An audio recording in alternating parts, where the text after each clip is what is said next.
গরুর ম্যাস্টাইটিস, ওলান প্রদাহ একটা ডেইরি খামারের একজন খামারির এবং একটা গাভীর ভবিষ্যৎ নষ্ট করে দেওয়ার জন্য যথেষ্ট এই ম্যাস্টাইটিস ওলান প্রদাহ সমস্যাটা। আপনারা যারা ডেইরি খামার করেন গাভী থেকে দুধ পাওয়ার জন্য, আপনারা যারা সতর্ক খামারি আছেন সবসময় খেয়াল রাখান এবং চেষ্টা করেন যেন আপনার খামারের গাভীর ওলান প্রদাহ এই ম্যাস্টাইটিস রোগটা না হয়। যে সমস্ত গাভীর প্রচুর পরিমাণে দুধ হয়, দিনে 2 বেলাও দহন করতে হয় দুধ, আবার অনেক সময় 3 বেলাও দহন করতে হয়। এতে ওলানের চাপ কমে এবং দুধ উৎপাদন বেশি হয় এবং স্বাভাবিক রাখতে সাহায্য করে দুধের ওলান। এই যে গাভীটা দেখতেছেন 2 দিন আগে এই গাভীটা বাচ্চা দিছে, কিন্তু একটা ওলানে ম্যাস্টাইটিস হওয়ার কারণে এই খামারে আমাদের আসা। একটা বা দুইটা সংখ্যায় যাই হোক, ওলানে ম্যাস্টাইটিস হলে ওলান থেকে দুধ বের হতে না পেরে ওলানটা ফুলে যায়, প্রচন্ড পরিমাণে ব্যথা থাকে, ওলানে টান দিলে পানির মতো বিচ্ছিন্ন ছানা ছানা বের হয়, গাভী কিছু খেতে চায় না। কারণ ম্যাস্টাইটিস হলে বেশিরভাগ গাভীর বডিতে জ্বর থাকে। এই গাভীটার ওলানে দুধের চাপ একটু বেশি ছিল, যার কারণে মিল্ক সাইফন বানের ভিতর ঢুকিয়ে কিছুটা দুধ বের করার চেষ্টা করলাম এবং চিকিৎসা দেওয়ার জন্য কিছু ইনজেকশন ব্যবহার করলাম। একটা গাভীর ওলান প্রদাহর মূল কারণ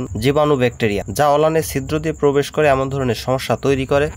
ম্যাস্টাইটিস ওলান প্রদাহ সমস্যা থেকে রেহাই পেতে কিছু বিষয় খামারকে সতর্ক থাকতে হয়। যেমন খামারের ফ্লোর যেন সবসময় পরিষ্কার থাকে, কেননা খামারের ফ্লোর যত অপরিষ্কার থাকবে ম্যাস্টাইটিস হওয়ার প্রবণতা ততটাই বেশি থাকবে। এবং গাভীকে দিনে 2 বেলা গোসল করাবেন, দুধ দহন করার পরে গাভীকে খাবার দেবেন এবং ফ্লোরের জীবাণুনাশক দিয়ে ধুয়ে দিবেন অথবা স্প্রে করে দিবেন, তাহলে ম্যাস্টাইটিস ওলান প্রদাহ এই সমস্যাটা হওয়ার ঝুঁকি কম থাকবে। আপনি খামারে যদি ম্যাস্টাইটিসের চিকিৎসা করতে পারেন তাহলে দ্রুত চিকিৎসা করাবেন, তা না হলে পশু চিকিৎসকে নিয়ে চিকিৎসা করাবেন। ম্যাস্টাইটিস ওলান প্রদাহ রোগে যদি চিকিৎসা করাতে দেরি হয়, অনেক ক্ষেত্রে ওলানটি বাদ হয়ে যেতে পারে। আপনার খামারের গাভীর যদি ওলান প্রদাহ ম্যাস্টাইটিস সমস্যাটি দেখা দেয়, দ্রুত চিকিৎসা দেওয়ার ব্যবস্থা করবেন যেন বড় কোনো সমস্যা তৈরি না হয়। সকল কৃষক খামারি ভালো থাকবেন। আল্লাহ হাফেজ। আসসালামু আলাইকুম ওয়া রাহমাতুল্লাহি ওয়া বারাকাতুহু।